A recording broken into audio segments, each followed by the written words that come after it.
We're going to do reminiscences of old-time NERSC users. And I tried to find everybody from the very early 70s by looking up in our NERSC information management system all the U numbers that only had 3 digits in them. But it turned out that these U numbers got reassigned to people, and so I couldn't use that as a way to find the oldest old-timers. It turned out that, for example, if you had a U3 number, that meant you were a physicist at Livermore. If you had a U4 number, you were a fusion person, or maybe it was a fusion person at Livermore, a fusion person at Princeton Plasma Physics Lab, PPPL. If you had a U2 number, you were at Oak Ridge. If you had a U7, you were staff at Livermore, NERSC staff, or precursor to NERSC. Anyhow, so I sent out emails to everybody who was still more or less active, who had a 3-digit number, and that led to a few other people being invited and so forth. So then I just called it NERSC through the years because there are years that span from 74 to 2002. Now, if you look at I'm not expecting people to be able to read this, but what I want to do from this list, this is the list of people who are going to speak, is I want to make an award, an Old Codger Award. And the Old Codger Award goes to Steve Jardin, because he was not only stubborn enough, or maybe it was proud enough, to refuse to go to a designer username, which most of you did, like Ron Cohen, who's first, he's now R. Cohen, right? But Steve refused to do that, and he, last year, was the 18th largest user here at NERSC. He's been computing steadily since '74. He used over 18 million hours last year, coming in at number 18. So he gets the Old Codger Award. Okay. Well, thank you very much. I'm speechless. This isn't working. Okay, so I guess I'll just Very use much. that. I'm speechless. Okay, so without further ado, we're going to start in year order, and we're going to start with Ron Cohen. Without further ado, we're going to start in year order. Am I supposed And to we're say going to start with Ron Cohen. No, you can stand wherever you wish on the stage. So I thought we were all old codgers in this little procession, but anyway, so I arrived at Livermore in the summer of 1974, having come from Princeton, and suddenly had this kind of change of computing environment where at Princeton we carted our decks of cards to a remote job entry terminal and submitted them to a batch system, and suddenly at Livermore I was on the G machine, which became the first MFECC computer also, I guess. We need some remote people to mute, please. That's better. Thank you. Nope, it's back. We need some remote people to mute, please. And I can also hear an echo. Nope. We need some remote people to mute, please. Somebody mute, please. And there's no way we can mute them? I can mute the computer. They need that. Maybe that's the problem. No, because I'm not talking. If I talk, it we're echoes. using the computer to send. The computer is basically the VoIP. Okay, so hopefully it'll keep as good as it is now. All right, well, let's see. So anyway, I found myself on the G machine in this, brave new world of having a great machine called a teletype in my office, and we were doing time sharing and all this wonderful stuff, and it was quite a nice modern thing. And the other thing was that I remember at that time also there was this group that was sort of in this other building at Livermore, which John Colleen was heading, which was developing this new center. And we were all, I sort of remember feeling kind of jealous of the group that was there. This was, I guess Mike McCoy was part of that, Art Mira and others, that they had access to this machine. I didn't realize it was actually the same machine, but I guess a separate queue on that machine or something. And so it sort of seemed like, gee, when do we get to do that? Of course, soon after we got to do that. But what I was doing on the machine that first year, I was working at the time on particle orbits and magnetic mirror machines, and so there were 2 codes that we made a lot of use of that first year. One was called MAVCO, which calculated magnetic fields from the magnets in mirror machines, and then we had Tibro that did that calculated particle orbits in those magnetic fields, and we were interested in how well the magnetic moment was conserved, and therefore how well the particles would be confined. And what was kind of interesting is, flash forward nearly 40 years, a few years back I had heard that somebody, I think as kind of a joke or whatever, had ported the MAVCO calculation, presumably with a language conversion from Fortran to C or something, to an iPhone. Then I just looked, I have an Android phone, so I looked on the Android Play Store a couple of days back and found that there is also an orbit following code that you can download from the Play Store that will calculate orbits in electric and magnetic fields. So, you know, what was running on a 6600 and you'd submit your job, and a day or so later you get a stack of paper back with maybe some plots you can now do on your phone and look at the results plotted on your phone kind of instantaneously. And so that made me a little curious. So yesterday I looked up the specs of the 6600 and also had the specs of my Motorola Atrix, which is now a dinosaur of a 3-year-old Android phone. And I thought you might be amused by the comparisons. So the 6600 clock speed was something like 10 megahertz, and the Atrix is a gigahertz. The memory was advertised. There was a CDC brochure that you can actually download that touts all these specs. 130K words at 60 bits, and which is 7 megabits, or about a megabyte, and my phone has a gigabyte of RAM. That's the capabilities. What's then kind of amusing is to look at the sort of spectrum where the 6600 won by hands down, which is the physical size of the 6600, was something like 4,000 cubic feet if you count all the peripherals. And my phone is about 5 cubic inches. The weight of the 6600 was 12,000 pounds versus 4.8 ounces. The power consumption was 150 kilowatts versus, I don't know, something like 5 or 6 watts for the phone when it's running something fairly CPU intensive. And of course the cost, which in 1964 dollars, when I guess the machine first came out, was $7 to $10 million for the 6600, and my phone was maybe $300 or $400 unsubsidized when it came out 3 years ago. Now it's worth about 50. So there we go. Thank you. Okay, Jed Donnelly's up next. I think that was the last time I was in this room with Horst and Bill. So I'm going to conflate the 3 names of the NURS, the CTRLCC, the MFECC, and NURS, and just call it NURS. So when NURS first started in '74, the machine they had was this, the scientific machine was this 6600, and that came with all the software from the Livermore Computer Center, the LTSS operating system, and the terminal and remote job entry protocols. And so initially what NURS did was they bought leased lines. They leased lines from AT&T and ran some of those protocols over those lines. Well, at about that same time, I was in an ARPA research project, a computer security research project, and we had a node on the ARPA network. And our node on the ARPA network was about a block away from the NURS computer. And some of the remote NURS users didn't have those leased lines, and so many of them had to call up via telephone call, and telephone calls were pretty expensive in those days.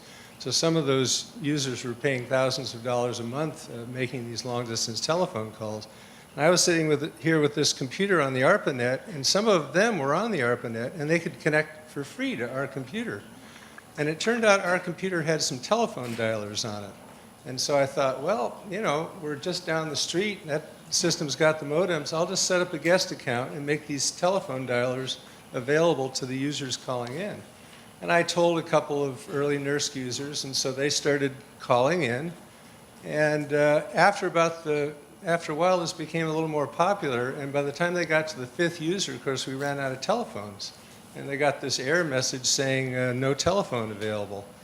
Well, they didn't know what they were doing at that time, so they called the nurse help people, and the help people didn't know what was going on. Eventually, they traced it back to me, and so I had somebody come into my office and say, "What's going on?" And I explained, and they said, "You're doing what? Don't do that anymore." And so I thought, well, okay. And so there was a big meeting, and we decided, okay, we'd shut off that service. Well, then the users complained. I mean, they were paying thousands of dollars a month, and so eventually they complained enough. We got to turn it back on, but what do you do with the lack of modems?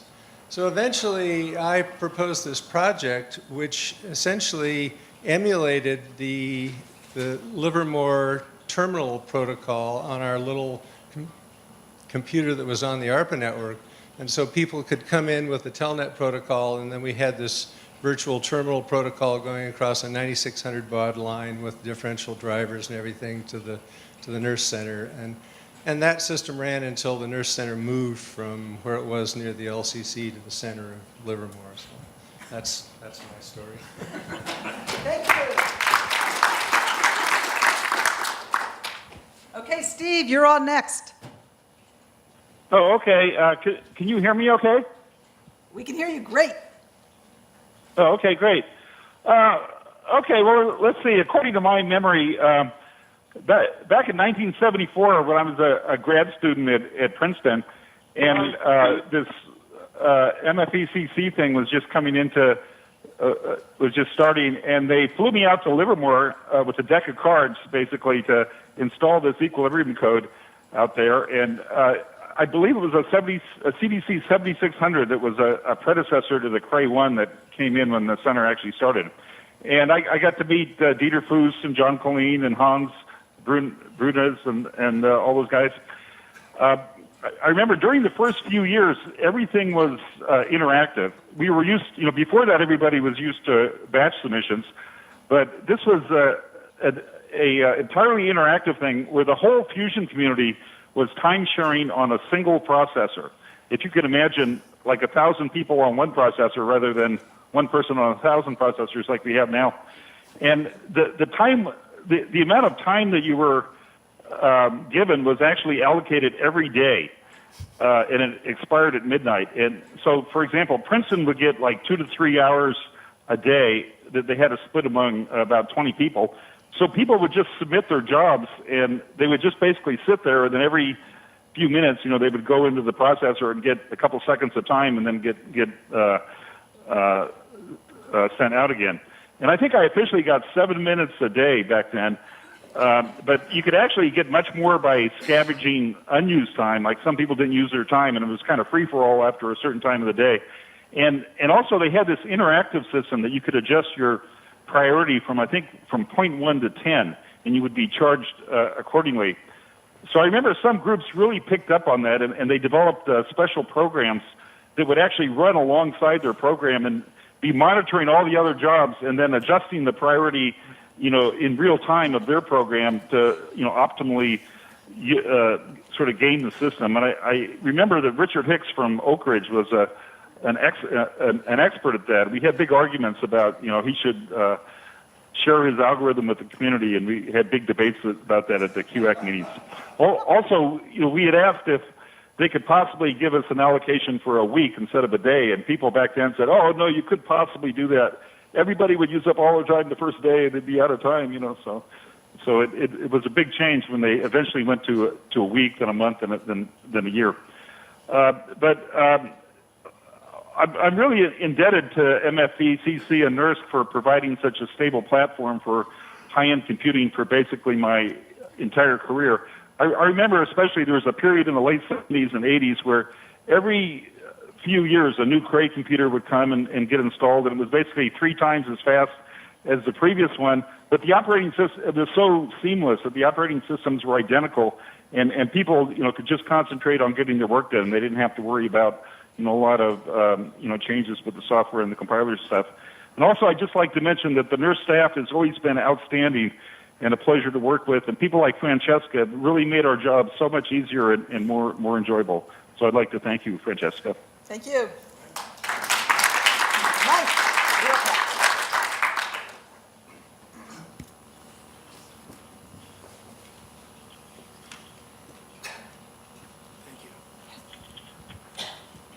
So in 1974, I finished up my PhD. I was actually finished it at the laboratory, running on the 7600s on the classified side.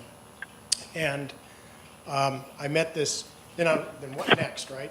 I didn't know what to do. I looked for a job, and I ran into John Colleen, who had already run into Alec Shestakov, and Alec was hired by John as he was firing up this computing center. I went over and gave a short talk. Next thing I knew, I was hired. And I was hired into this small computational physics group that was intended to be a kind of a test particle for the customers that would be, dispersed across the continent. So we were there not just to provide a kind of research group to sort of insulate John from the real world, but also to act like internal gadflies. And I think we were probably better at the latter than we ever were at the former. At one point, somebody made a comment that we were an irritating little pimple on the buttock of NERSC's consciousness. But in any event, I remember Hans Breinus getting even with us because we got to this point where there was satellite transmission, so it was a geosynchronous orbit, so there was a small fraction of a second delay. And so he programmed that into our responses when we were typing, even though we were nearby, because we were supposed to, after all, to have the customer experience, right? So I complained about it, and he just sort of looked at me and sniggered. So that was an interesting, it was interesting being part of the center, not really completely part of the center as the customer group.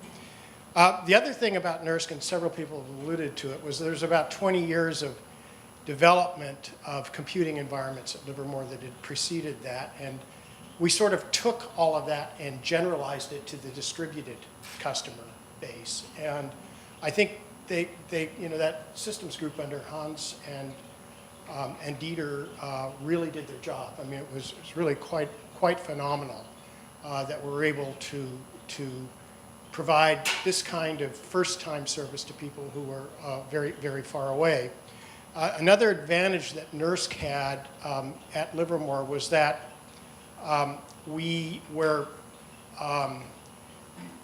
NERSC at its birth was basically in the transition from mainframe Fortran scalar programming into the vector era, which was presented about 15 years of programming stability. So you could basically take your code from a 7600 and put it on a Cray 1, get a factor of 2 without doing anything because the scalar performance was better. And then at your leisure, you could vectorize. And the center developed the Cray time sharing system, generalizing LTSS, which was on the inside. And we wrote our own compilers, the whole work. First time I got on the Cray 1, I spent about 2 weeks and vectorized a Fokker-Plonk code and got 60 or 70 megaflops. It was an amazing time. So that went on for 15 years. And then the winds of change started to blow. There was, Eugene Brooks coined the phrase, the attack of the killer micros. There was this thing called Unix out there. There was lots of stuff going on. And here we were with 35 years at Livermore of experience doing things our way. And that wasn't enough of a critical mass. And it was very tough for people at the center to accept that things actually had to change. They had to change. And so the winds of change were blowing, and the change artist came in the form of Bill McCurdy.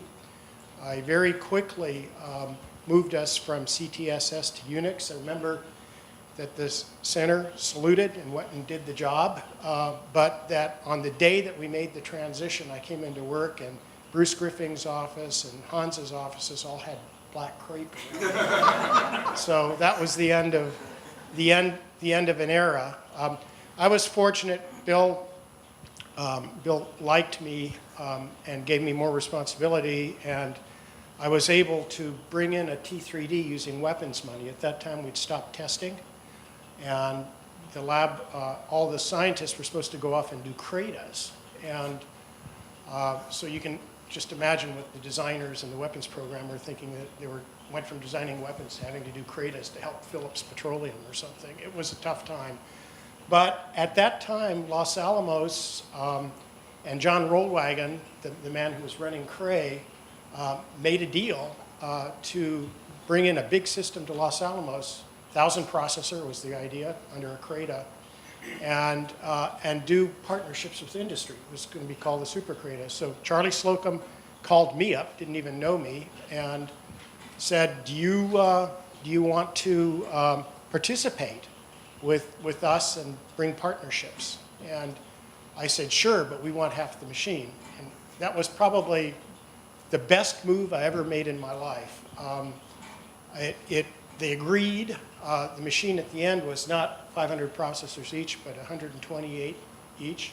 Alice Carnegie's was, or 256, I guess is where we ended up, because we got the lab to double it. Yeah. Alice edited a large tome at the end of this that, I was just looking at the other day. It was very successful. And then Bill asked me to head up an RFP for the next NURS machine. And Brent Gorda, Tammy Welcome, and Karen Waring did that RFP. And we made the selection at Livermore, but the final negotiations were made here under Bill McCurdy, and that machine was the big machine that came here, the first big machine at NURS at Berkeley. So thank you. Thank you. Bill, you're next. But that's not you. These are just old pictures. Okay, so I started in this business in 1974 working for Ned Birdsall as a graduate student at UC Berkeley. And I know I had a different user number then, but I can't remember it. So we'll stick with you, 30143. One of the things when I first started working on what became NERSC was how innovative the computer system was compared to what I've been doing. People who aren't in my generation don't remember making codes on punch cards, but it was a whole different world. You didn't have a punch card machine in your office, so you had to go to the computer center at Berkeley, and there were never enough punch card machines, so you had to wait in line to use one, or else you had to come to the computer center at 2 o'clock in the morning. You could always get a card punch machine at 2 o'clock in the morning, and most of us who were serious about computing duly adjusted our sleeping schedule. And then you'd prepare your deck and you'd submit it and you'd come back, if you'd done it during the day, the next day at 2 o'clock in the morning, they really ran the deck of the person who was there at the time right away, so you'd get it maybe back in half an hour. And you discovered you'd made a mistake in your job card, and then you'd run it a few more times to try and get the thing to compile, and then you'd run it a few more times to debug it. I mean, you'd spend days. And anyway, so having a time-sharing system, having the teletype, this is a genuine clickety-clack like they used to have in the 50s on Wall Street, teletype in your office. This was a huge advance. So they really were cutting edge. But cutting edge is also a little bit bleeding edge, so I thought I'd tell a couple of stories on them. So my office mate was Mike Gerver, and he was solving the dispersion relation of, I think it was the drift cyclotron loss cone mode, and which was a complex dispersion relation, and he's trying to find zeros of it. And, he got his program working, it was cranking out results and doing parameter studies, and all of a sudden, it stopped working. And he spent about a week tracing it down, and it was because our friends at NERSC had introduced a new compiler which didn't know how to do complex division. But it didn't know that it didn't know how to do complex division. So it gave you an answer, it was just the wrong one. So Mike solved the problem by getting, as a private file, a copy of the old compiler, which did know how to do complex division. And for about 6 months, the compiler that was publicly available didn't do complex division, and nobody else seemed to notice. Now, the other thing is that there was another time when you came into my office and discovered that they had lost the file system. They'd lost every file of all the interactive users. Okay? Now, a lot of people learned from that, and what they learned from that was that you kept your program on punch cards, which you often had it on anyway because you'd imported it from punch cards, in a box on top of your file cases. So that the next time somebody lost the file system, you'd just take your punch cards down, run them through the card reader, and you'd be back up and running. And for years, serious computer jocks at Livermore all had their important programs in boxes of cards on top of their bookcase. So more recently, we heard about how Wen Ho Lee was somehow surreptitiously keeping his programs on punch cards on top of his bookcase. I just figured he was about a decade out of date because everybody I knew in the 80s was still doing that.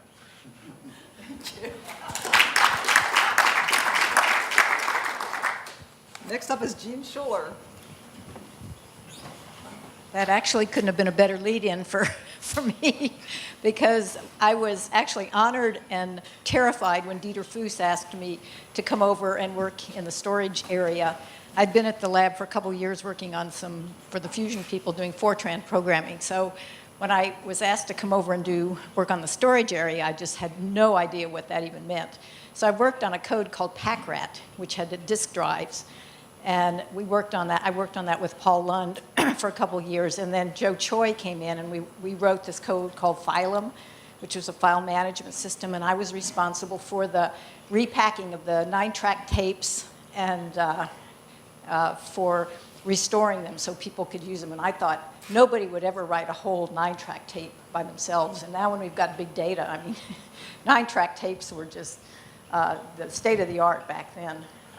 Then the mass stores came in with those little plastic cartridges. But while I was working in the storage area, I learned to appreciate users, because we would lose their files. And they'd come out in the morning and the tape had broken, we couldn't restore them, they'd gotten mangled on the tape drives. And so I had to call up people and tell them we couldn't get their files off the tape. So that was my first introduction to the users. Then when I became head of user services years later, as McCoy said, the guys upstairs, they were sort of the guinea pigs and the test particles, and they were the first one to react because they had the same reaction, the same time of response. So the minute anything went wrong, compiler bugs, anything, they were down screaming at us in the hotline. So we got to meet those guys really quickly and got things fixed quite quickly. And then I was there when they filmed Tron, the movie Tron, the first one. And that was a lot of fun. The actors were there for about a month while they were running up and down the stairs. And there was about, 30 seconds in the sequence of the movie when we were there.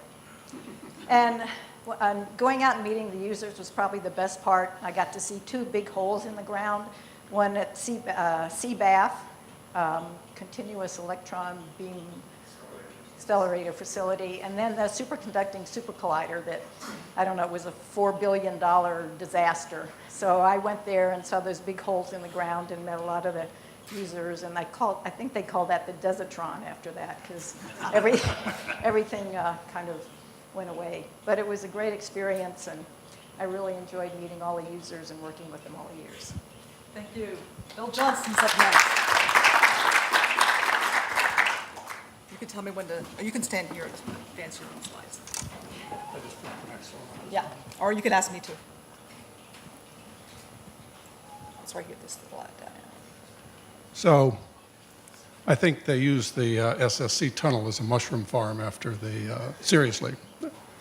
So I don't know, I can't remember exactly when I started using the NERSC machines. I came to the lab in '72, was a student of John Colleen's, and from there I went to G Division, which is Atmospheric Sciences, and we were working on an air quality, air circulation model for the San Francisco Bay Area. We were running those on a 7600, which I was pretty sure was at the CTR Computer Center, but I wouldn't swear to that. Anyway, as I look back over 40 plus years, the thing that struck me was the extent to which consolidation and convergence has affected our view and environment of computing. And I had a role in a number of the discontinuous changes and there were many continuous changes. There was a discontinuous change here, of course, when Al Trivelpiece decided that it was in the national interest to put up a large-scale user facility. And there's a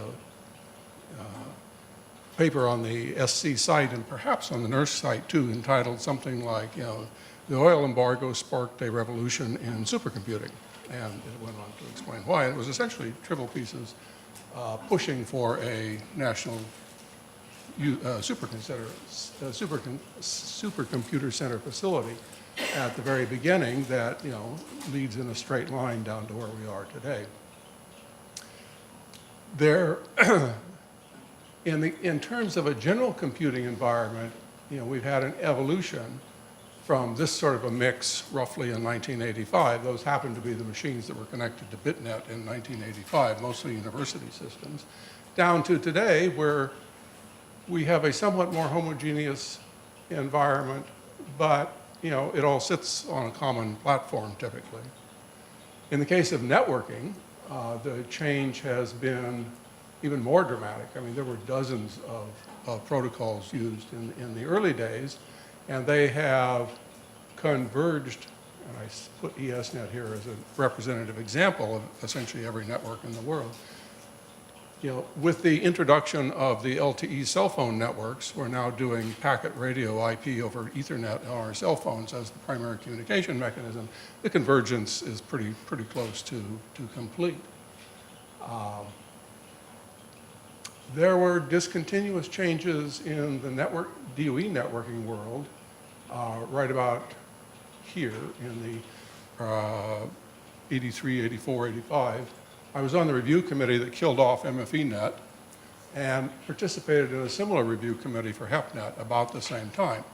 And the direct result of killing the expansion of both of those networks led Al Trivelpiece again to create ESNet. And that's when the convergence proceeded in a big way. ESNet ran a dual stack for a while, DECnet and IP, to accommodate the physics community. And eventually, when I was chair of the ESCC, the user group for ESNet, we killed off the DECnet part of the stack so that they could go to the next generation routers, which didn't support the dual stack. And the physics people were about at the point where they decided they were not going to go to DECnet phase 5, which would have been what was required at that point. And so the other discontinuous event that occurred in here in 1995 was not so much in NERSC as its environment, as I was one of the principal architects on the proposal that brought NERSC from Livermore to here, as Mike well knows, as Dave well knows also, since I was pestering him over Thanksgiving weekend at his parents' home to write part of the proposal. And so, and in the 2000 time frame, there was a lot of early work with grids. I'd spent 5 years at NASA. We developed a production grid technology, and I came back and did a lot of work with Bill Kramer to introduce that technology into the NERSC environment. And there certainly are residuals of that there today. And so, but like I say, the thing that struck me is the extent to which the environment has converged. It's a little bit like automobiles, right? Every automobile looks about the same today on the road, and there's a good reason for that, right? Everybody's converging to the optimal aerodynamic shape. And so it'll be very interesting to see, unlikely that I will, but in the next 40 years, what happens in this environment. But I can't end this without emphasizing yet again what a major impact Al Trivelpiece had, not just on the creation of the supercomputing environment, but he created a whole string of programs, particularly after he came back in the early 80s to head ER, that are at the very core of the SC program today. He was a remarkably effective scientific leader in the Washington arena. I believe he's still alive. He's certainly retired now from from Oak Ridge. I think his last job was the director there, but he's still definitely around. But he had a remarkable impact on our entire environment, both networking and supercomputing. Thank you. You're up next.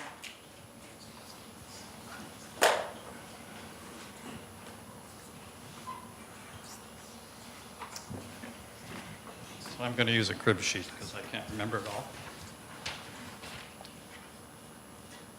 So I'm Tom Ronelin, and I've spent my professional career at Lawrence Livermore Lab, but the year that NERSC was formed, which was 1974, I was finishing a postdoc at NOAA, National Bureau of Standards in Boulder, Colorado, simulating ionospheric plasma turbulence in 2D, no less. And I'm only going to describe things I remember, experiences over probably the last, or the first, I should say, 5-6 years of my transition to Livermore. And it's sort of a stream of consciousness, so it's not full sentences and it's not full stories, but, and some of them have already been reflected in things that people have said. So starting out in Boulder, when I was beginning to think about what I was going to do for my next job, punch cards carried to distant building, IBM something or other, half-day turnaround, DAM, another compiler error, lots of exercise, searching octal dumps for bugs, scanning printed output on large fan-folded paper, hand-drafted plots, or staring at stars printed on a page. Towering up the Boulder Mesa lay futuristic NCAR. Anyone could have lunch there, and I did, seeing how others lived. And they themselves were searching for new machines, bigger machines. I think at the time they had a CDC 7600. And as an indication of coming of age, in the same year, 1974, was the filming of the movie Sleeper on site at NCAR, a harbinger of things to come. In 1975, I was looking for a job, and MFE, well, let me call it NERSC because of all these different names. NERSC afforded the opportunity to me, not directly, but indirectly. Indirectly because people like Mike McCoy and John Colleen and Art Mirren were moved over, as Mike has already described, and that opened up other positions at Livermore in the fusion program, and one of those I got. And my remembrances are also commingled with local computing and computing on NERSC, but no mind, I think they all rose together, and the experiences were much the same. The initial terminal room with 5 large, noisy teletypes all in a row. I think Ron mentioned, or someone did, having one in their office. I don't remember ever having one in my office, but I came after Ron. The silent 700s were a blessing. Ah, this is my next point. Thank you. They were portable. Yeah. And of course, there were a string of machines, but personal file systems appeared, and text editors. I remember Trix GL, and there were others as well. Messages could be sent to other machine users. Amazing, you know. You had to be on the same machine, but it was, you know, a beginning of email. And plotting and debugging compared to what I described earlier in my experience in Boulder, it was a vast difference already. And punch cards were beginning to lose favor. Some people used them, as Bill described, and hung on to them. And the other interesting thing, I think, is that the term DEC was already firmly established in the vernacular, and it's not been removed. Input files are still called input DECs by people in our generation. It's even infected younger people that we have. A young postdoc the other day using this term, and I said, "What do you mean, input DEC?"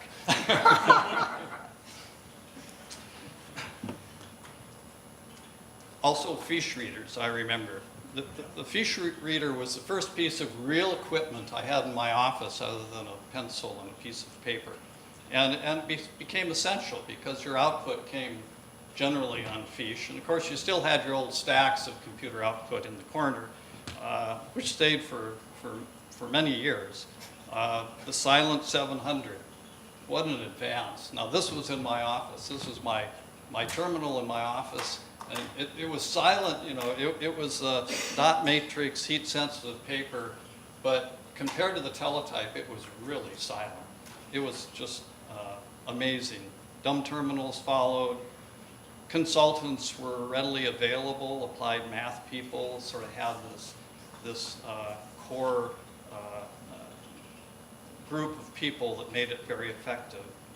Camaraderie came easily. I remember wine picnics with much pleasure, and unfortunately, these weren't exportable. And finally, as Gene mentioned, a coming of age in 1982, the sci-fi movie Tron, with Jeff Bridges, I might mention, was filmed at the building in Livermore. And so all of this being propelled by Moore's Law, and this was just the beginning. Thank you.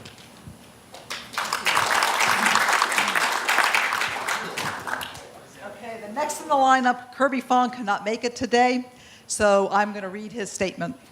I arrived at the Controlled Thermonuclear Research Computer Center in June of 1976. My first job was to provide mathematical library support. I participated in the Sandia Los Alamos Air Force Weapons Lab Technical Exchange Committee. Who knows if that's what SLATEC stands for? And its math library was one of the most frequently distributed piece of software from, and this is something we all wish we had today, DOE's National Energy Software Center. They actually had a software center back then at Argonne. It's a rare example of a committee producing something that was useful. My next job was to organize and lead the consulting group. My major contribution there was explaining to management that 6 was the smallest number of consultants able to provide consistent quality service to our users. And one of the ways we kept them informed was through the Buffer, our monthly newsletter, and John Basher here has all of them in his office if anyone wants to ever see some. And they used the logo that you see here. Oh, sorry, there's the SLATEC. They used this logo on the buffer, but this is actually a 2-inch self-adhesive sticker that was put on our output tapes to distinguish them from the Livermore Computer Center tapes. However, I thought that the official logo was inaccurate, and so I redrew it using lines and filled polygons. And there you see it coming off a hard copy camera printer. So MFECC first used a borrowed CDC 6600 and then had its own CDC 7600, but the need for additional capacity was obvious. In fact, Steve Jardin alluded to that with their 1-minute allotments of time.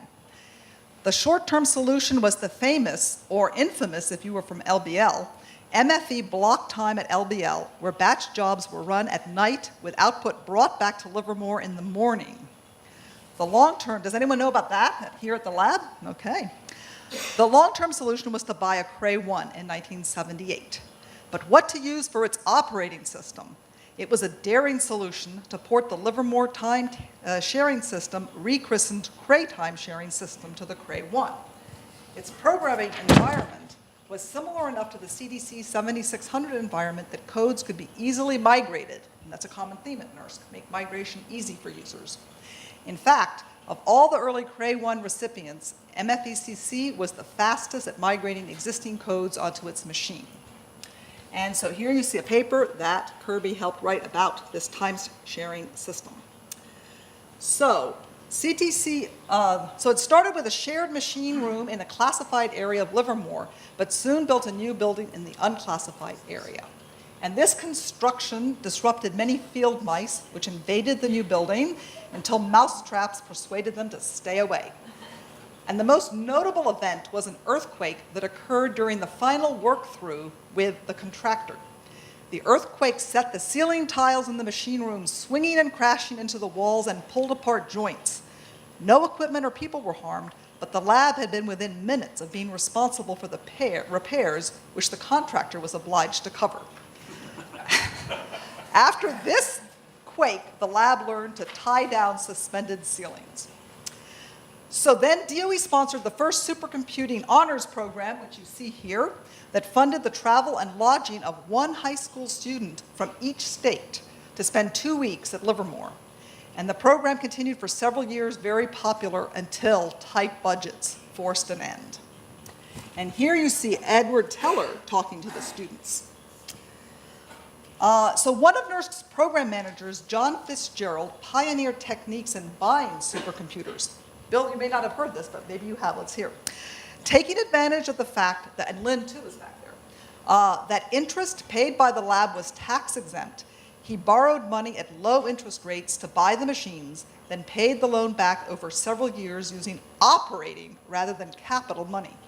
So now you know who figured out how to buy supercomputers without requiring a big lump of capital money. Thank you, John.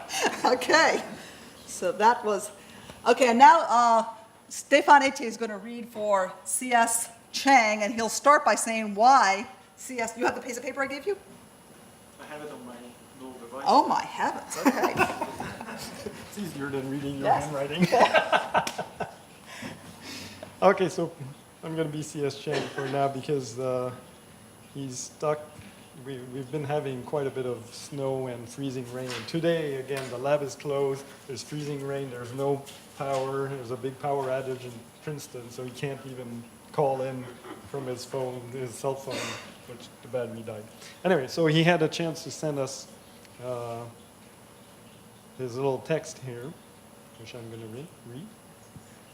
So he said, I threw away most of my old MFECC stuff when I moved from NYU to PPPL a few years ago. However, I found a very old Fortran user manual for the CDC 6600 and 7600 on my bookshelf that brought back quite a lot of memories. I have been an unbelievably long time user of the NERSC MFECC computer with an unbelievable benefit from it. I got my PhD degree in 1979 by using it, solving the Chang-Hinton transport equation, built my first transport code for the Elmo Bumpy Taurus. Anyone heard of that? Okay, it actually exists. What a name. Not sure why it was called Elmo, but anyway. In the early 80s. And best of all, I built the full F XGC code on Franklin in the early 2000s that led to the winning of the SIDAC Center for Plasma Edge Simulation, CPES, continued to the present SIDAC 3 Center for Edge Physics Simulation, EPSI.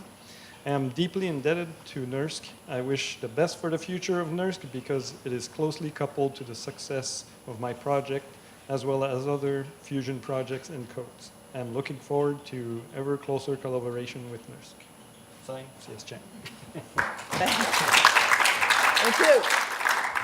Okay, next up is Bruce Cohen. Well, Stefan's going back. I just wanted to point out to everybody, in case they don't know, that Stefan is the chairman of NUG, and him and Frank's son, who's back as the co-chair, had a lot to do with putting this whole thing on. So we appreciate your help.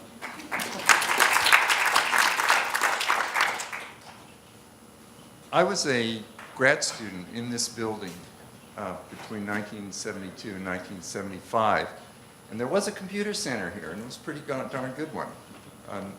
Not like the big computer centers that NERSC has become.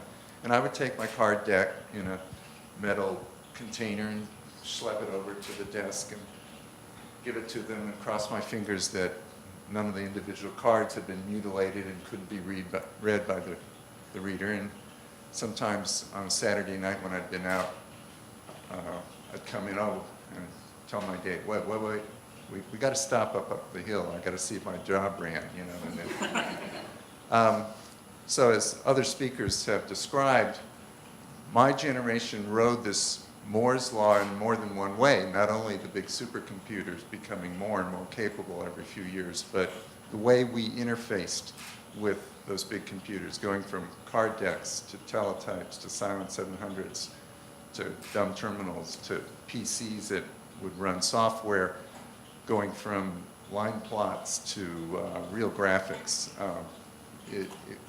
It changed our lives and changed the amount of science we produced.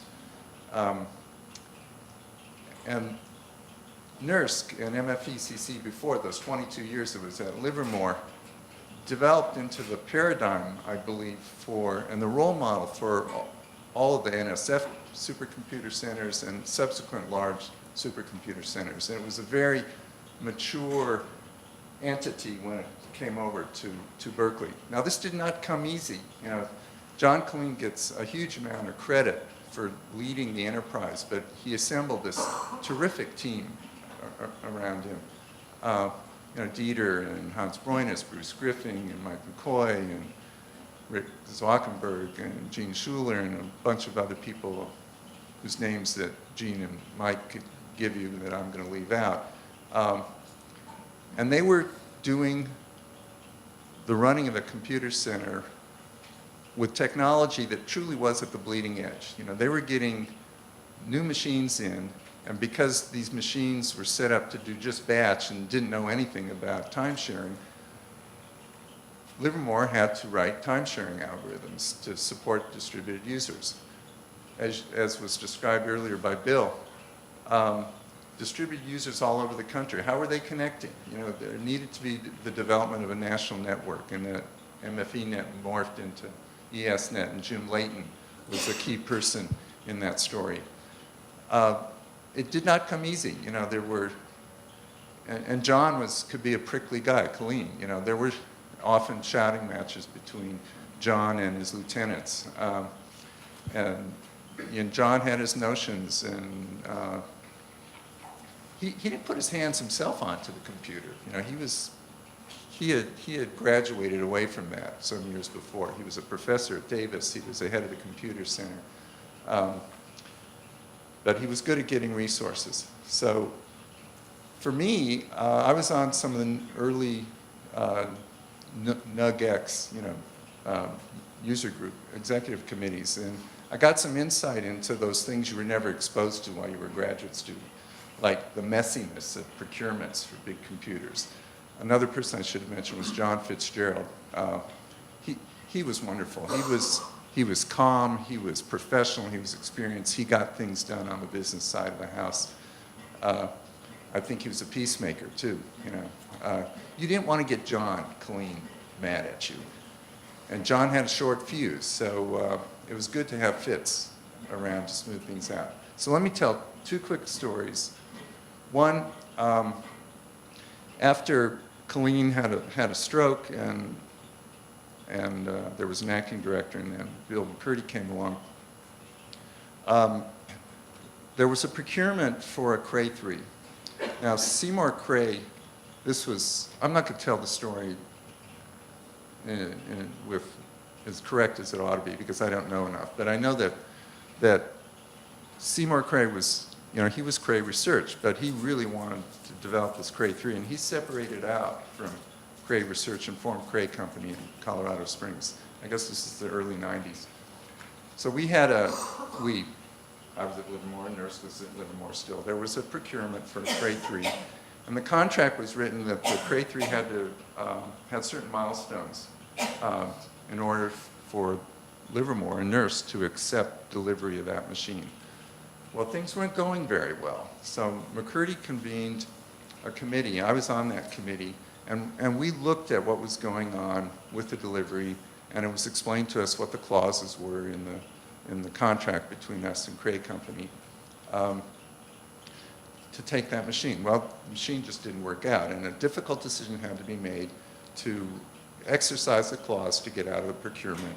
And this was going to have a huge impact on Cray Company, which was this little, almost startup that really, I think would have been its first sale. Eventually it did sell a Cray 3 to somebody else, but I think there was only one of them. And then the company went bankrupt. Well, Bill McCurdy, he's talking to all these scientists, and he's saying, you know, don't get anywhere near trading that stock. Do not sell short on that stock. You will get in a whole lot of trouble. Well, we all listened very carefully, and none of us went anywhere near there. And then sometime later, of all things, one of the lab councils at Livermore got in trouble with the SEC.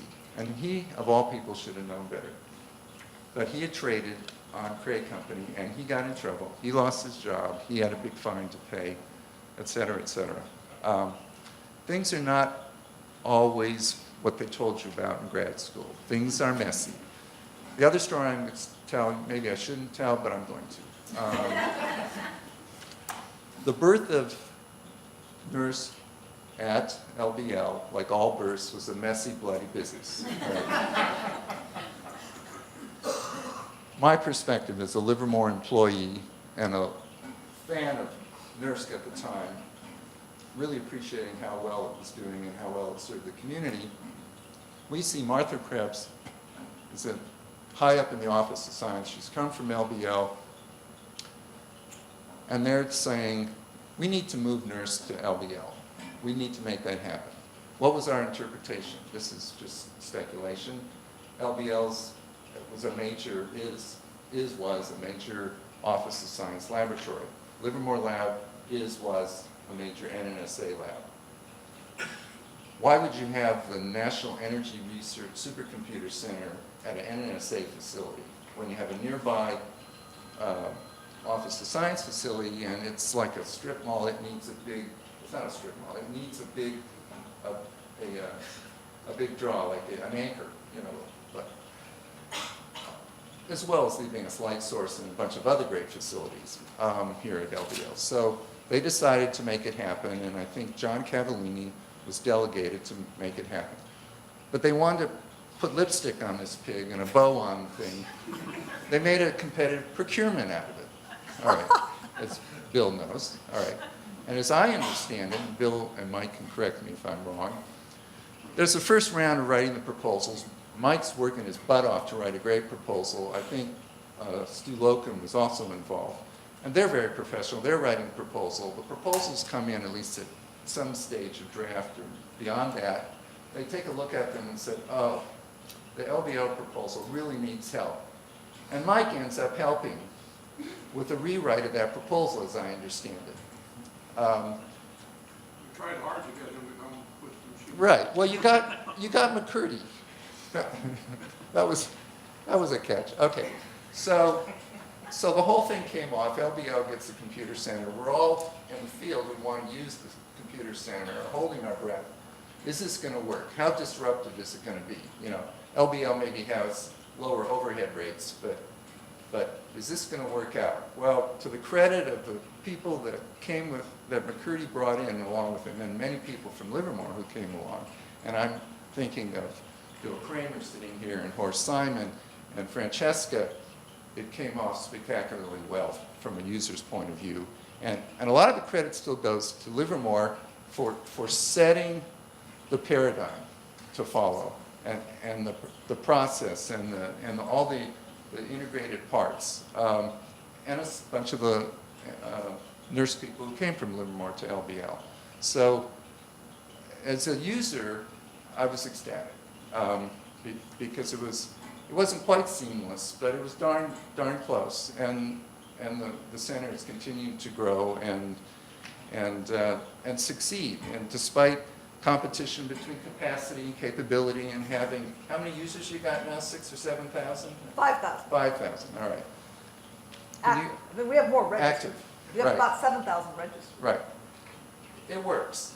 And we who do science, computational science in the country are indebted to both groups for 40 years of being as good as it gets, I think, at the computer center.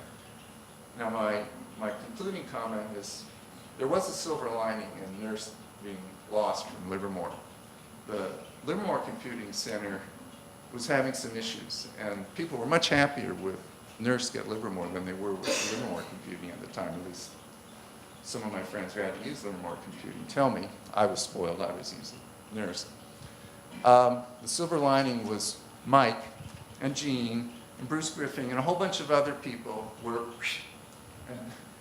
and put in an LC and given the run of the place. And it changed everything, you know. As good as NURSC is, LC has a staggering array of capability and capacity machines, and I give a lot of credit to Mike for really understanding this contention between capacity and capability. People are expensive. If you want them to do science, you don't make them wait around until they finally get the whole machine for a weekend to do one hero run. It takes a lot more computing than that to do science. And Mike has always understood that, and NERSC understands that. So I've gone on too long. Thank you. Thank you.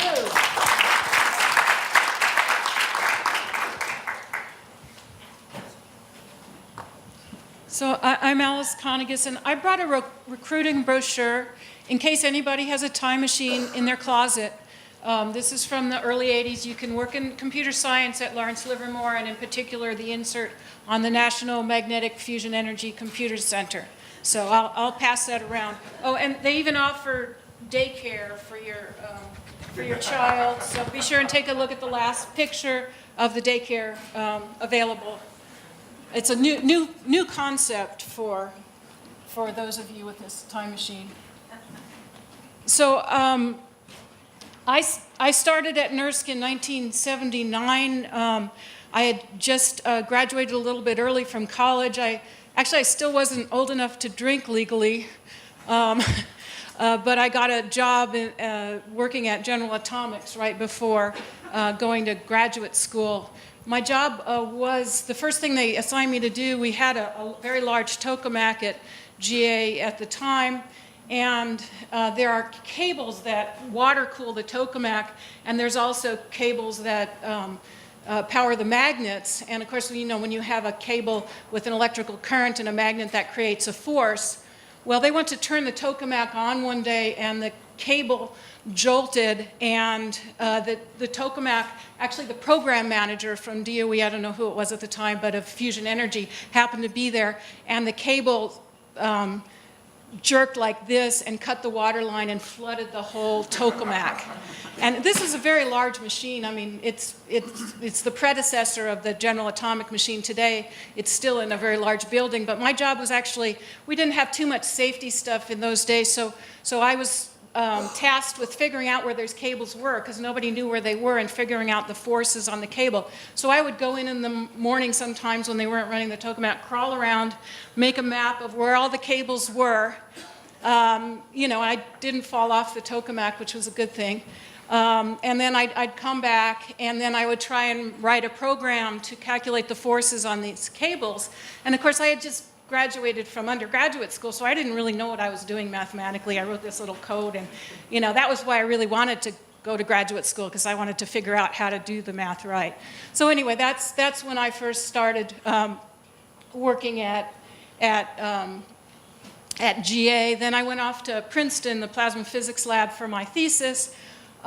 We had Steve Jardin on the phone. One of the things I did do there for my thesis was I took his code, which was an MHD code, and I reprogrammed it to calculate equilibrium for a stellarator, which is another kind of magnetic fusion device that's still sort of kicking around in any case. I have a few just NERSC anecdotes that I remember. We had a morning meeting every morning, which Mike talked about the physics group. The physics group, we were sort of stuck up, and we didn't always go to the morning meeting. You know, we would stay up there and do our physics codes. But I remember the day when the internet happened, and we were first trying it out as kind of guinea pigs. And so I went downstairs to the morning meeting, and I announced, "You've got to try this thing called the internet. I really like it. It's really good." You know, I stood up there and I talked about it. So I was smart enough to tell the nurse people, but I certainly wasn't smart enough to get involved in the startups and become a millionaire like everyone else. We also played computer games back then. Even when I was at General Atomics, you were allowed to play computer games if it was after 5 p.m. And so we had this game called Adventure. It was a text-based computer game, and so that's one of the things I remember is playing Adventure on the computer system. One other comment about the internet. One of the things that I really remember, by that time we had changed the name to NERSC from NMFECC, which I can actually say pretty quickly, NMFECC. Other people have trouble, but I guess if you're young enough when you learn a language, you can still speak it. Anyway, when we first started realizing about domain names, I think it was John Fitzgerald he was just livid because NERSC.com was taken. Well, they hadn't invented the .govs yet, and some company somewhere was named NERSC, and they had taken our domain name, and we didn't know what to do. We were thinking NERSC A, NERSC B, NERSC dash, whatever. But so anyway, then after that, they came up with the .gov suffixes and so on, and that sort of changed things. One of the things I also noticed recently was I was playing around with HPSS, the storage system, and I found a file on there that said old stuff, and I looked into it, and then I found something that said thesis, and then I dug deeper into that file, and I found a file called This Is It, and I pulled This Is It out of HPSS. This was just a couple weeks ago, and it was a tech file of my thesis, and I ran it on my Mac, and it worked. So I think that's pretty amazing. So all that typing of 128 pages and all those equations and everything still worked. As Mike remembered, we did a big thing when we went to parallel computing with the T3D. We wrote a book on that. That book was actually published in 2000, although most of the work was done in the late 90s. And anyway, now I'm back at NERSC, and here I am. Thank you, Ella.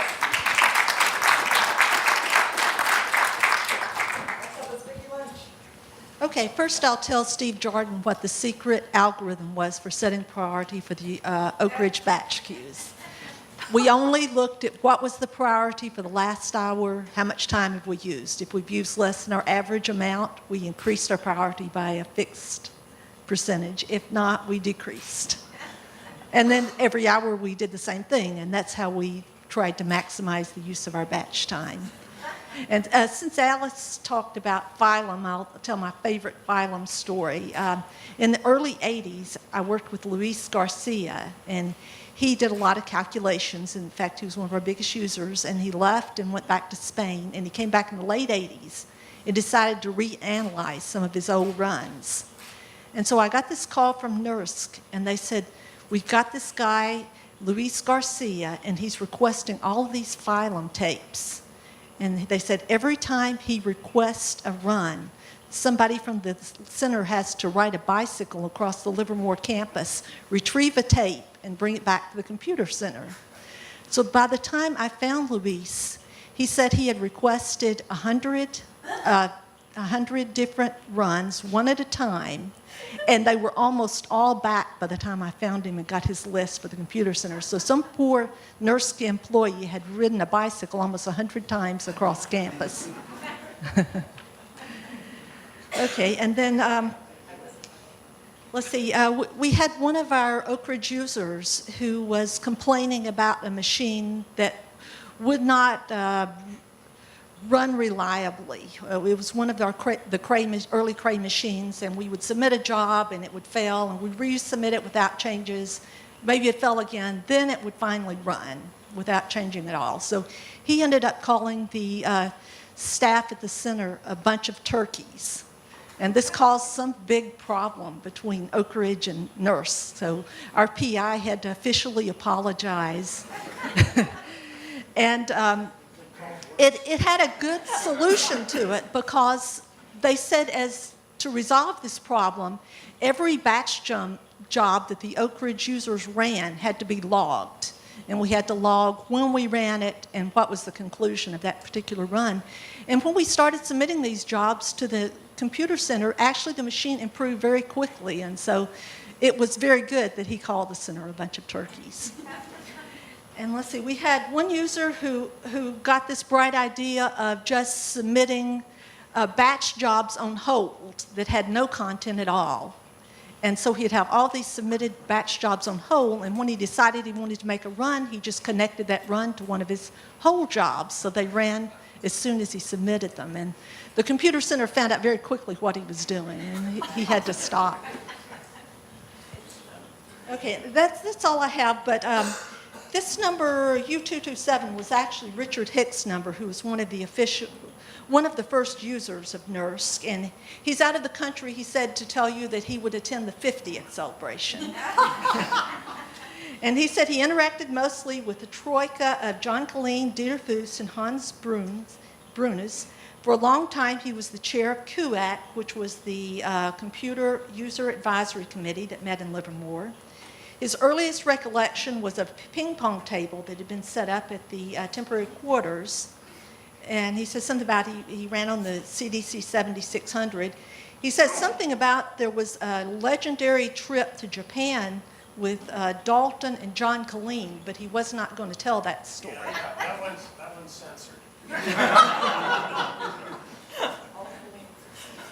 Okay, in preparation for the MFE procurement of the first Cray 1, he went to Minneapolis to run some jobs on the Cray 1 Serial 3.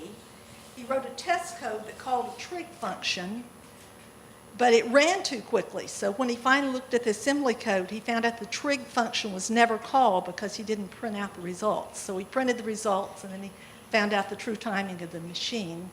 And he said that on that trip, he saw the by-hand wiring of the Cray 1 in Chippewa Falls. Thank you, Vicki.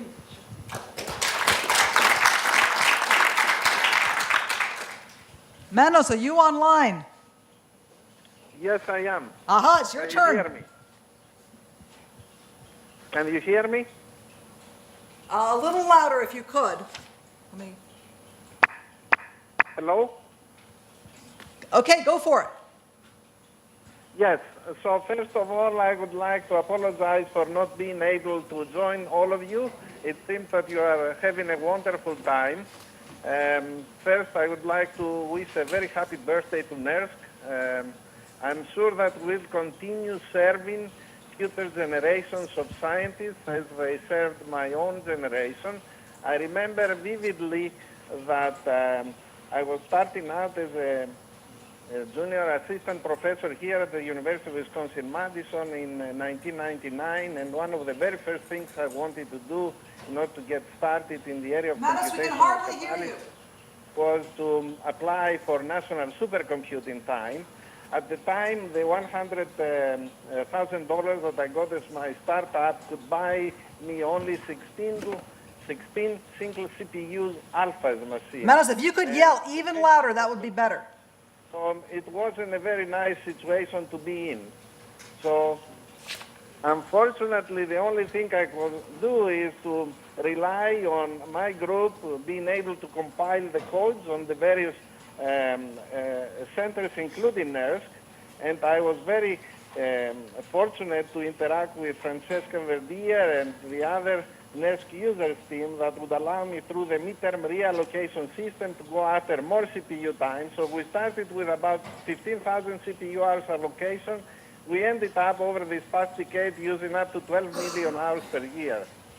So I want to add a very special thanks to the NERSC users team, and in particular Francesca Verdier for helping us out. It has certainly have enormous contributions to our success. And more importantly, I would say training the next generation of scientists and users.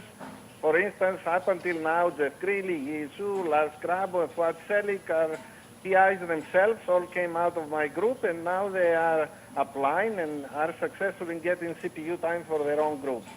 I don't have any funny stories to share, sorry about that, but I wish to close by thanking the NERSC team over the last 15 years and also wishing them a happy birthday on the occasion. Thank you. Thank you.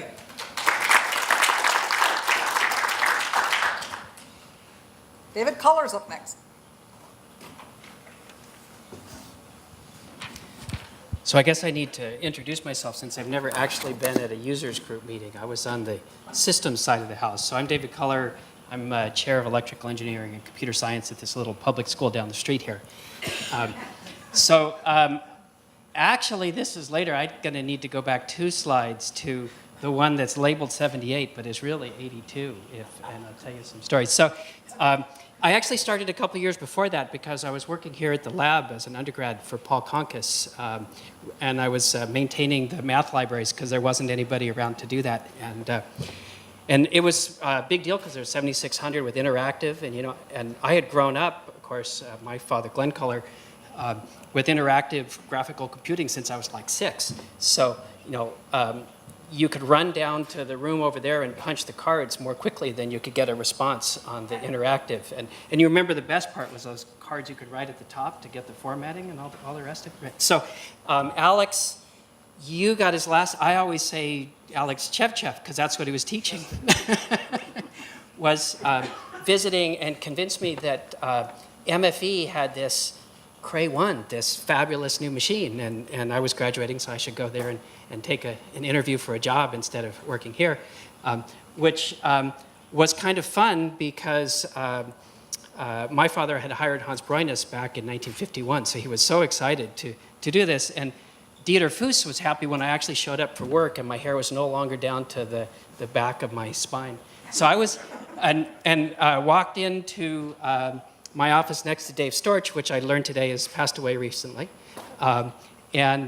So first day on the job, we walked over to the little room and there was several stack feet of documentation, the printout of CTSS, which was kind of limping along at that point. And he pulled out the executive and said, you just took an interrupt, start yourself here and work your way through the rest of the operating system. That was the state of documentation at the time. And of course, much of this, reading all of that code, lots of it were left over from the 3300, right? There was all kinds of talk about Dusty. It was a pretty amazing thing. So I was pretty intimidated, 20 years old. Yeah, I was not drinking age either, although trips with Dave was interesting. And the notion of debugging, we had an hour 2 times a week for a debug shop from 4 to 5. And of course, I was pretty intimidated because each one of those cost more than the car I didn't own, right? And then you were going to walk away from it. So getting on the van pool or that bus that I think had square wheels and wood seats, and you'd sit there, there was no cell phones, of course, and wonder what I did to all those users, right? And so the first act was immediately I had my Silent 700 with the little Mickey Mouse ears to log in and see how bad it was. I had moved in with my girlfriend. We've now been married 32 years. And we had this little studio. So when the phone rang in the middle of the night, there was fortunately a light in the closet. So I would sit in the closet with my silence at 3 in the morning trying to deal with what happened. And of course, we didn't really understand that hardware-software boundary. So I remember when Phylum was coming up and some of that early code and that poor little robot running to the end and just crashing and being all mangled because we didn't quite have that there ought to be some stops in there. So, okay, we have to go back 2 for if we can go with 2 slides. Yeah. So, remember putting up a new disk driver for the 7600 and discovering at the middle of the night that I had patterned some of the disks. And showing up, in the morning expecting this to be my last day. And the answer was, well, it says right there in the user agreement that if your files are important, you're supposed to back them up on file. And people, nobody complained. They just loaded that stuff off the top of their bookcase or whatever. But so this picture, got to go back to one more. This is actually 82 because that's the Cray 1S, which was the second one where the 7600 used to be. One of my claims to fame was when we were buying that, I insisted that it not come with a card reader. Oh, this is a Cray 2 on the front? No, this is the Cray 1, oh, yeah, and that was the 1S, and it was the first Cray ever sold without a card reader. And I was going to write any amount of code I had to make sure that no card reader came to a self-respecting supercomputer at that time. And that's why you can see back in that picture, there's no card reader sitting back there. But the other was these guys, they were doing seismic analysis on the building, and they would take the machine down. So I can remember writing codes that would carefully peek at the disk block and seek all of those DD19s together on one end to get the entire floor bouncing up and down so that we didn't have to shut the machine down from the users to do seismic. So yeah, you couldn't do that on your Android phone today. So what was your first year really? I have it wrong, 1980, what was it, 1970? Actually started in 78, 79, but here. That's okay, you before were there was associated. We'll one, put you down as 1978. Okay. Bill, Actually, if I can add, thinking back over this, I can't believe what an incredibly important 2 years that was in my life. And the other was Bruce Curtis, who I learned also has passed away. And he had a master's, right? But the willingness to take risks with young people that had some talent in that crew was really phenomenal. And Bruce was the person that told me, really I should go to graduate school, and there's things beyond the Cray 1, which was hard to believe. okay, Bill Lester, are you on the phones? Can you hear me? Yes. Go for it. Bill? We lost you? Well, we're waiting for Bill to come back. Maybe we'll do Dan Hitchcock then. And Jeff Broughton is going to stand in for him because he's on travel. Hi. So someone told me I should do my best Dan Hitchcock impression, but I'm just not that colorful. But there it is. Yeah.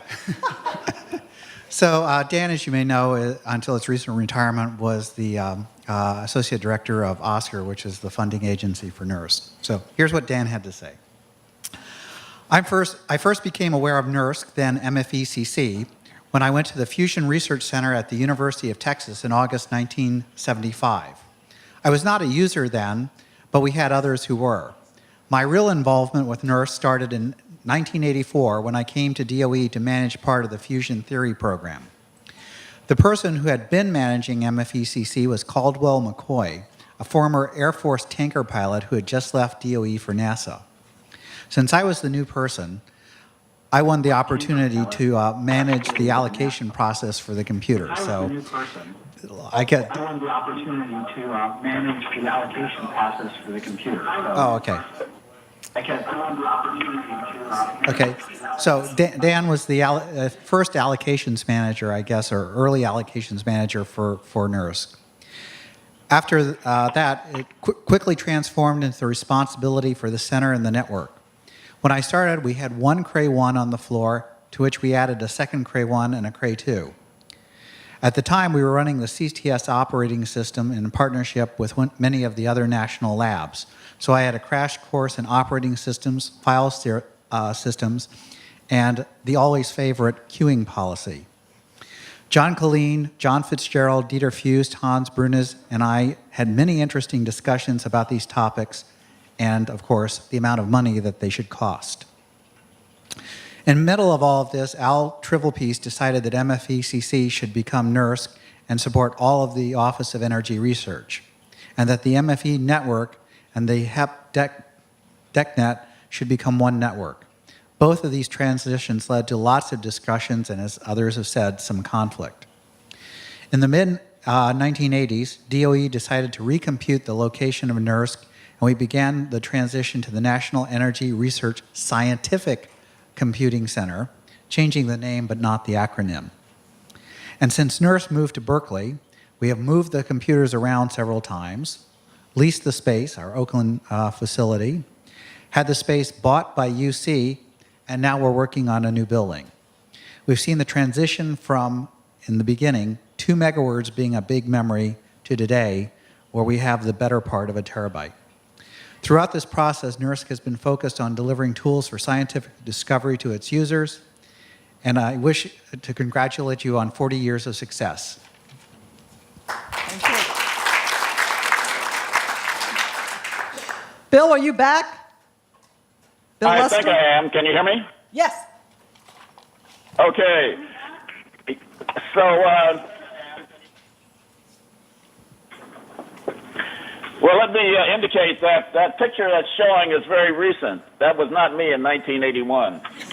So let me proceed to say that it is fascinating to hear this history. I arrived at Lawrence Berkeley Lab in 1978 to head a new division called the National Resource for Computation and Chemistry. And as a theoretical chemist, I mean, all this physics stuff and so forth were distant cousins. However, upon arrival, it was clear that we needed strong computational capabilities, and we had access to the then CDC 7600. And let me mention at this point the role that Bill Johnston played with regards to orienting me to Lawrence Berkeley Lab. In any event, we had a major mandate, that is to assist chemists across the country with regards to computation. And I should add that most chemists were saying, computation, what can it do except solve the hydrogen atom? So in that climate, I became exposed to a lot of things. In particular, met John Killeen very early on, and the National Magnetic Fusion Energy Computer Center became something we became aware of. At that point, it was something that we would begin to think about seriously if we were continued as an organization. But the general attitude, that is of 90% of chemists across the country, was don't take that money and use it for computation, use it for experiments. And so on that basis, we closed shop in 81, and I went on the faculty, and at that point began to use the facilities that were available for large-scale computation, which was my area at Lawrence Berkeley Laboratory and the chemistry department on campus. Well, it was the case that based upon the experiences I had, I became very much involved with advisory capacities even while doing my research. I became chair of the advisory committee at the National Science Foundation for Supercomputer Centers, and also did similar kinds of things. But let me back up and say that when I first arrived at LBL, possibly some of you recall Creve Maples. Creve had a machine which would examine experimental data, and it was a multiprocessor system which we found to be of some use and had in mind to do some things with it. But let me jump ahead and say that in 1991, you may recall the initiative for massively parallel computing, spearheaded by David Nelson, and we got very much involved in that sort of thing as well. But to a great extent, the computational aspects, and NERSC in particular, came about for me with the arrival at Lawrence Berkeley Lab of the facility, spearheaded by Bill McCurdy, a theoretical chemist who I had interacted with prior to his going to Livermore and doing various things there. I have no jokes to tell, except to say that it's been a magnificent experience, having computed in the government, having been a member of the staff at the National Bureau of Standards in Washington, D.C. in the early 60s, and then moving to CDC equipment at the University of Wisconsin-Madison in the mid-60s, but then a decade at IBM Research. And when I got to Lawrence Berkeley Lab and said, oh, my goodness, no job control language, it was really a blessing. So let me not ramble on any further, but simply to say, congratulations on 40 years to NERSC. It's been wonderful, and I hope it continues. And as someone stated earlier, let's be around for the 50th. Thanks very much. Thank you. The reason I laughed when Bill mentioned Creve Maples, Creve used to keep on his desk what looked for all the world like a stick of dynamite wired to a little alarm clock. And it was so realistic. You couldn't sit there having a conversation with him without keeping focused. All right, that's a good management technique. I think I'll use that. So I'm going to talk a little bit later, so I'm not going to try to spend too much time. But I thought that I would just mention some of the relationships that I think are so important for NERSC and obviously the people. So it is systems, it is computers, it's technology, but what it really is, as some people have mentioned, is the people. So let's see. I think probably the first person out of this whole group that I ended up meeting was Dave Culler about the same time. So I guess I should say first, why am I in 86 when I came to Berkeley in 96? It's because I was at NASA. And at NASA, we were starting to do Unix on Craig 2s, and I was over at Livermore with some of those people sometimes, because that's where our test system was, the one called Craig 2s. That was my first involvement. I think it was NERSC, although I'm not exactly sure. Maybe it was Livermore Computing. Dave Culler, I met when he came to NASA, and we talked about doing supporting his RAID project down there. But then my first involvement to join NERSC came when I did an interview with Bill Johnson for a different job. And I drove up in the afternoon and was an hour and a half late because of this thing in California called traffic. But Bill was very accommodating, and it just so happened to be the day he and Stu Loken were submitting the proposal. I'm not sure if it was the first one or the second one that Mike helped with, but the proposal for NERSC, and we talked about that and thought maybe there was something there if Berkeley won the proposal. And then, of course, I'd known Haas and others from NASA. So the next, I guess, people that I should recognize are Mike and Gene, because I was in that transition that Bruce called a little bit, you said a little bit of a bloody period or something like that. So I was on one side of that. But a couple things. The professionalism that everyone at NERSC, whether they were staying at Livermore or coming to Berkeley, was just amazing coming into that, knowing it was a very difficult time. And it was intimidating to have about 2.5 months to hire a whole new staff because many people chose to stay at Livermore, surprised DOE, because they thought everybody would just come. So about 2.5 months to get everything ready because we were going to go into service, production service. And Mike made sure we succeeded. Gene made sure we succeeded, not only in transitioning to the letter of whatever the agreement was, but really made sure that we succeeded along with everybody else there and were able to start here. And then after that, meeting the NERSC users like Bruce and Steve and Bill Lester, and learning from them what they were doing, the science they needed, but also they taught how important it was to be responsive to the customers, but also how great it was to have supportive customers and clients for NERSC.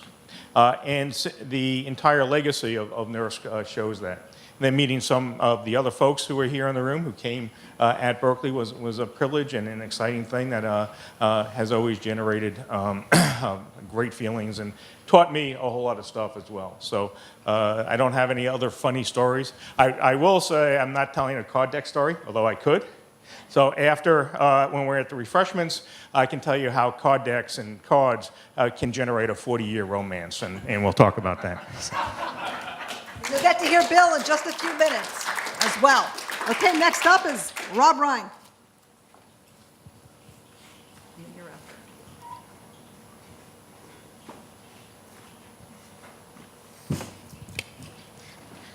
Hi, well, I'm Rob Ryan, and the trajectory that led me to NERSC actually began for me in high school. My father would take me to the University of Southern California once a week to take a computer programming class because I was interested in that. And I can remember being introduced to key punch machines and carrying decks of cards around. Then I went off to UC Berkeley, and even though I studied physics, was very interested in scientific computing and did my share of all-nighters at Corey Hall and went to Colonial Donuts at 5 a.m. Have very fond memories of that. And then I went off to the University of Maryland for graduate school. And I studied accelerator physics, but I was actually hired on in part because I had a lot of experience in computer programming. And I got to spend all of my summers at Los Alamos in an accelerator physics group there. And that's when I really got introduced to what were the supercomputers of the time, CDC 7600 and later the Crays. And I got to meet Mary Menzel, who actually helped Fermi, Pasta, and Ulam perform the first Fermi, Pasta, Ulam simulation. So there's a great deal of history there also. So that's what I did during my summers. And then when I graduated from school, I went off, had my first job at Livermore, which is when I think I actually probably got my introduction to what was to become NERSC. And eventually I moved on to Los Alamos. And the things I remember most freshest about my early years with NERSC were that when I was at Los Alamos, I remember that there was a great deal of discussion about, around the time of the T3E, And should we make the jump to the jump to massively parallel computers, or continue to do focus on vector supercomputing? And I was, having been at Los Alamos and having used the CM5, I was firmly convinced that massive parallelism was the wave of the future, and I pushed hard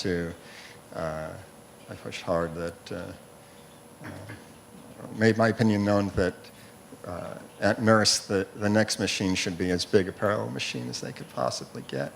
And went on to, about that time, I became the head of the NUG-X, and then I eventually joined the Berkeley lab.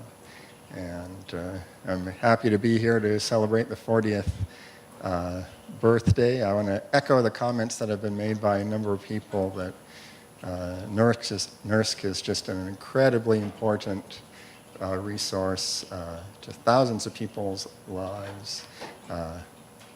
Also want to echo the comment that user services is just absolutely fantastic. I want to thank Francesca for that. And I'll hand it over. Thank you, Rob.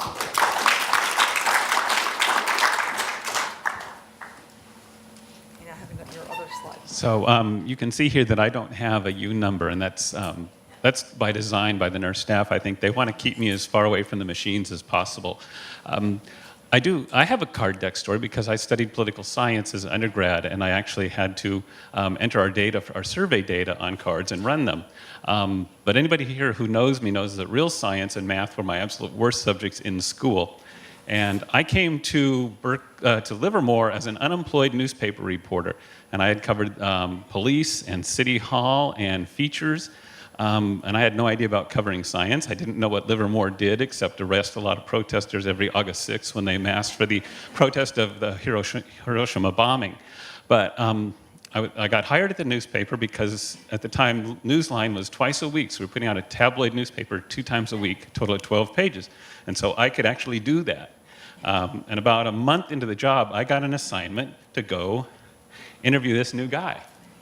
And it was Bill McCurdy, and he just arrived from Ohio in his Alfa Romeo Spider with the license plate that said Crazy, that he wouldn't let me put in the story. But this guy, most of the interview, he was either on the phone or behind him, you can't tell, but that's a Next computer. And it was brand new at the time, and he spent about half the time telling me and showing me all the cool things that this Next computer could do.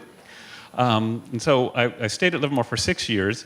Wrote about the Super Kids, which was this amazing program. Went to several Edward Teller birthday parties, which I had never imagined in my life that I would do. And then at about the time that NERSC moved, unlike Bruce and others, I was actually excited because I live in El Cerrito, 4 miles from here and 44 miles from Livermore. I was in a Vanpool, but I said, gee, I wonder if they need a PR guy. And it turns out they did. And they took applications, and it was Roxanne Clark who was setting up the interviews. But Roxanne Clark had also set up this interview for me. And then they said, make sure you send writing samples. And so I put this on the top of my stack, and then I had my neighbor, who was editor of the lab newspaper Currents, hand deliver it to Roxanne's office with this showing on the top. I got the interview, came in, Sandy was in there, Sandy Marola, Horst was in there, fortunately Stu Loken wasn't, but Horst then asked me, can you tell me anything that's happened that's important in supercomputing in the last year? Seymour Cray died. That was a better answer than either of my competitors for the job got. So I got the job. And I remember when I interviewed McCurdy, I thought, what the heck am I getting into? And I still think that occasionally. What the heck have I gotten into? But a lot of my job seems to be connecting dots. So when Bill talked about PDSF and Gene talked about the superconducting supercollider, well, PDSF was actually the particle detector simulation facility that was for the mock data runs for the superconducting supercollider. So when that was canceled, they shipped all that stuff here. And the first racks all said property of SSC on them down in the machine room downstairs. But as we're getting ready for the 40th anniversary, my communications team now, we're doing a lot of material preparation for a 40th anniversary timeline. And going back to Gene's and Mike's professionalism, right after we moved here, I met with her at Livermore, and she handed over these extensive archives of all this great information, everything ever published in local newspapers about NERSC, published in Newsline, all of these brochures and everything. but also the Buffers, the monthly magazine. And I was looking through those, trying to get the information, and I got to, I think, the one in 83, and I'm looking, and I read, and David Culler's left the group to return to school. I go, I know a David Culler. So I fired him off an email, and yeah, that was me. So I ran around the whole office suite here saying, did you know David Culler worked at NERSC? It was like, the high point of my day, if not week, It's like, this is so cool. So I think going back to what Bill said, the people that we get to meet when we work here is really an amazing part of the job. And I tell people, I said, it's really cool. I get to work with a lot of smart people, and I think we've all had jobs where that probably wasn't the case. And so, but working at the national labs, I think that's been a really, it's really a prime part of the job. So I appreciate it all.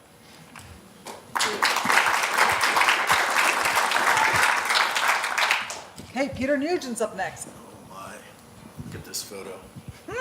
Okay, so it says 1994, and I was a graduate student at the University of Oklahoma at the time, and I was given the mindless task of going through and vectorizing a radiation transport code that my thesis advisor had started to put together with a collaborator in Germany, who I will come to in just a bit.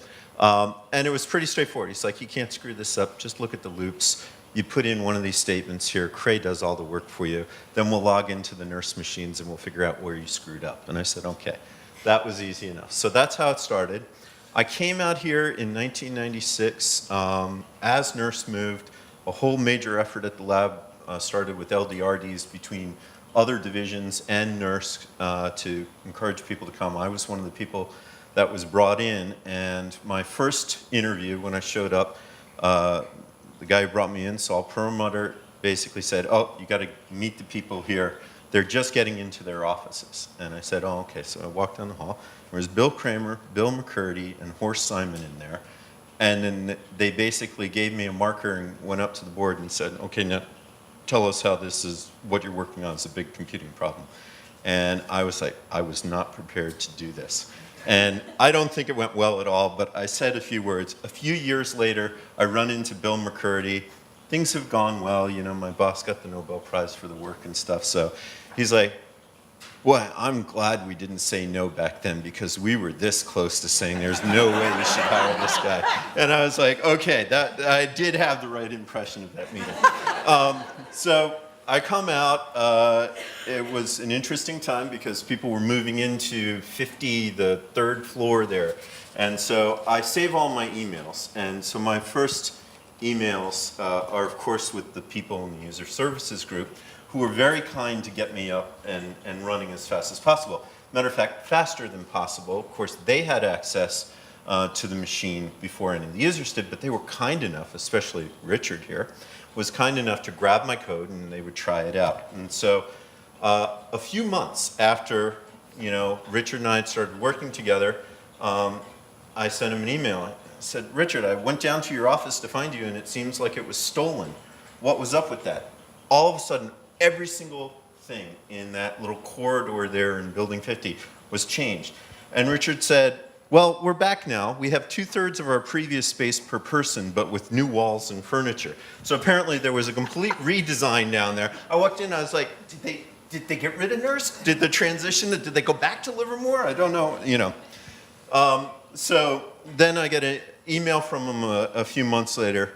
Now I finally have an account and I'm saying, okay, Richard, I'm having some problems. And he says, Peter, so far the code is running okay. It's been going for a few minutes. Do you want to give me the input file to run on multiple nodes?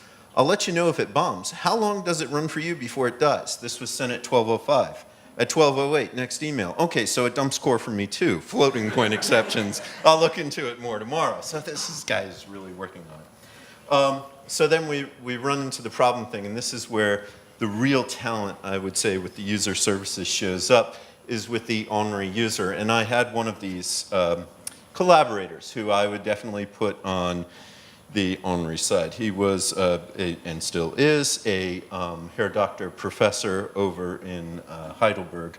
And he sent a bunch of, say, disparaging messages on an early machine at NERSC. And by the way, what's more telling here is how few trouble tickets there were, because I go weeks here and his is the next trouble ticket in order. So on October 15th, How could this pass the testing phase? It's beyond me. Is this a pre-alpha compiler? And then the next one, geez, this machine seems to be a Stone Age computer. I hope NERSC didn't spend anything on this lemon. And then the next one, I am really not inclined to search and find all the bugs in their operating system. That's really not my job. It goes on. There are 3 more of these, and these were all compiled into a very nice list for me. On porting binary data, they must have invested vast amounts of time to ensure incompatibility.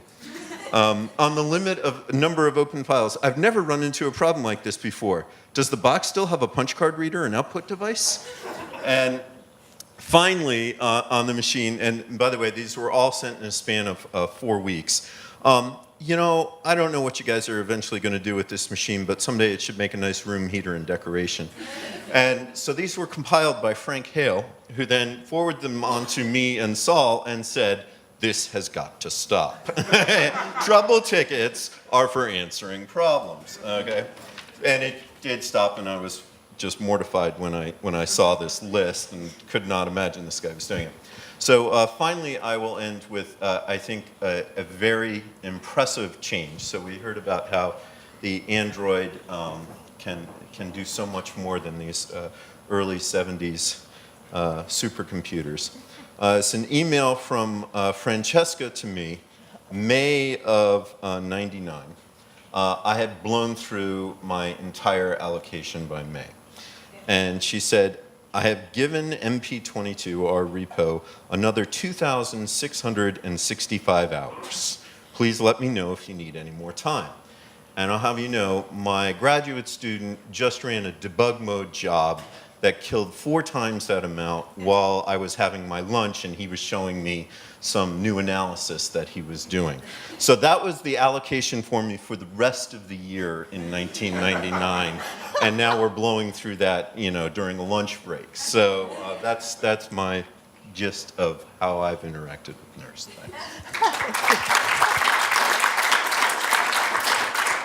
And unfortunately, Horst Simon cannot be here today. And finally, Alan, are you on the phone? He might not be. He's in Boston. I don't know what the snow conditions are like there. Alan, going once, going twice. I guess that's it. Thank you all.